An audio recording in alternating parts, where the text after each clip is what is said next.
తెలుగువారి సంస్కృతి సంప్రదాయాలకు ప్రతీకలైన జాతీయ స్థాయి ఒంగోలు ఎడ్ల బల ప్రదర్శన పోటీల్ని చిలకలూరిపేటలో మంత్రి గొట్టిపాటి, ఎంపీ లావు శ్రీకృష్ణదేవరాయలు, ఎమ్మెల్యే ప్రత్తిపాటి పుల్లారావు ప్రారంభించారు. మరింత సమాచారం మా ప్రతినిధి వీరాంజనేయులు ప్రత్యక్ష ప్రసారం ద్వారా అందిస్తారు.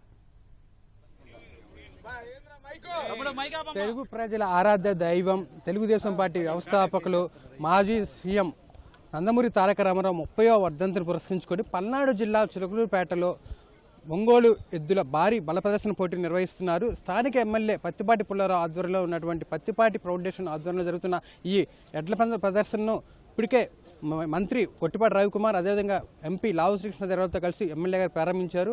అయితే దాదాపు రాష్ట్ర నలుమూల నుంచి కూడా ఈ బల ప్రదర్శనలో పాల్గొనేందుకు వృషభరాజాలు అయితే వచ్చాయి. ప్రత్యేకంగా ఒంగోలు జాతి వృషభరాజాలు ఈ పోటీల్లో ప్రత్యేక ఆకర్షణగా నిలవనున్నాయి. ఇటు ఉమ్మడి గుంటూరు జిల్లా, అటు కృష్ణా జిల్లా, ప్రకాశం, నెల్లూరు, అదేవిధంగా రాయలసీమలోని అన్ని జిల్లాల నుంచి కూడా ఈ ఎడ్లు అయితే ఇక్కడికి వచ్చి ఉన్నాయి. ఈ లాంఛనంగా ప్రారంభమైన ఈ పోటీలు మధ్యాహ్నం నుంచి పూర్తి స్థాయిలో జరగనున్నాయి. అయితే ఈ ఎడ్ల పందాల యొక్క వెనుకున్న చరిత్ర ఏంటి, ఇది ఎందుకు నిర్వహిస్తున్నారనే మాట చెప్పేందుకు మనతో కొంతమంది ఇక్కడ రైతు సంఘం నాయకులు, అదేవిధంగా స్థానిక నాయకులు ఉన్నారు. వాళ్ళని అడిగి అసలు ఈ ఎడ్ల పందాల యొక్క వివరాలు తెలుసుకుందాం. సార్ చెప్పండి, ఎందుకు ఈ ఎడ్ల పందాలు నిర్వహిస్తున్నారు?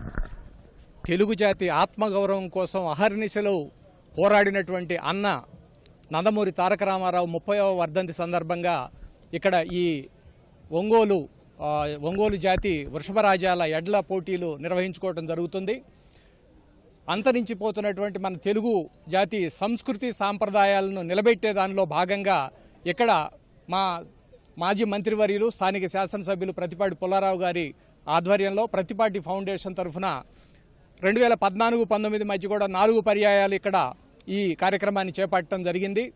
అదేవిధంగా మళ్ళీ ఈ సంవత్సరానికి ఒక ప్రత్యేకత, ఈ సంక్రాంతికి ఒక ప్రత్యేకత ఉంది. విధ్వంసానికి గురైనటువంటి అమరావతి, పోలవరం తర్వాత పునర్నిర్మాణం ఊపందుకున్నటువంటి సందర్భంలో ఈ సంక్రాంతికి మరీ ప్రత్యేకత ఉందని, అటువంటి సందర్భంలో మరి అన్న ఎన్టీఆర్ వర్ధంతి సందర్భంగా మొదలయ్యి లోకేష్ బాబు జన్మదినం తోటి ఈ 23వ తేదీతోటి ఈ కార్యక్రమం ముగుస్తుంది. అంటే 6 రోజుల పాటు ఈ కార్యక్రమాన్ని నిర్విఘ్నంగా ఎంతో అద్భుతంగా ఘనంగా ఇక్కడ నిర్వహించుకోవడం జరుగుతుంది. ఎందుకంటే ఇక్కడ ఉభయ తెలుగు రాష్ట్రాల్లో ఎక్కడా కూడా జరగనటువంటి విధంగా ఈ కార్యక్రమాన్ని ఇక్కడ అత్యద్భుతంగా చేపట్టడం జరుగుతుంది.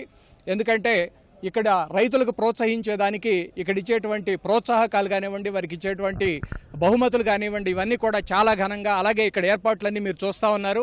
అత్యద్భుతంగా ఎక్కడా కూడా జరగనటువంటి విధంగా ఈ కార్యక్రమాన్ని మా పుల్లారావు గారు, మా శాసనసభ్యులు, మా నాయకులు చేపట్టడం జరుగుతూ ఉంది. మీరు చెప్పండి సార్, అసలు ఈ సంక్రాంతి అంటే ఈ పల్నాడులో ఈ ఎడ్ల బల ప్రదర్శన గుర్తుకొస్తుంది, ఏంటి ఈ చరిత్ర ఏంటి? ఈ సంక్రాంతి సందర్భాల్లో సంక్రాంతి పండగ సందర్భంగా సంబరాలు చేసుకోవటం, రైతు కూలీలకి, ముఖ్యంగా రైతులు అహర్నిశలు కష్టించి పండించిన పంటలు ఇంటికి చేర్చే టైం ఇది. అందువల్ల రైతు సోదరులు ఇక్కడ చిలకలూరిపేటలో ఈ వృషభరాజుల ఎద్దుల బల ప్రదర్శనం, బండలాగుడు పోటీలు నిర్వహించడానికి గౌరవనీయులు మాజీ మాన్యులు ప్రత్తిపాటి పుల్లారావు గారు మరి ఆధ్వర్యాన, ప్రత్తిపాటి ఫౌండేషన్ ఆధ్వర్యాన ఈ కార్యక్రమం నిర్వహిస్తున్నాం.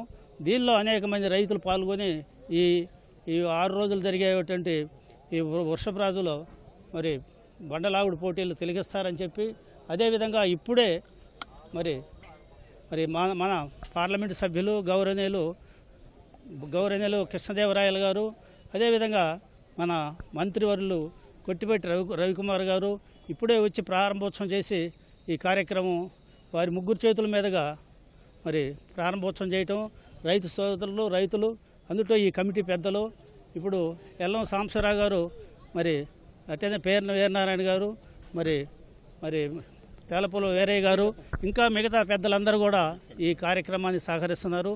ఎల్లం సాంబశివరావు గారు 2 నిమిషాలు మాట్లాడాను. చెప్పండి, ఎప్పుడూ లేని విధంగా ఈ పల్నాడు ప్రాంతంలో చిలకలూరిపేటలో ఈ ఎడ్ల పందాలు నిర్వహిస్తున్నారు, ఎలా అనిపిస్తుంది? ఎప్పుడూ లేని విధం అనేది కాదండి, మన అన్న ఎన్టీఆర్ గారు వర్ధంతి సందర్భంగా గతంలో కూడా 2015 సంవత్సరం నుంచి 18 దాకా నిర్విఘ్నంగా 4 సంవత్సరాలు భారీ ఎత్తున ఇదే విధంగా జరిపాం. ఇప్పుడు ఇంకొద్దిగా ఘనంగా ఇంకా బాగా జరపాలని నిర్ణయించాం.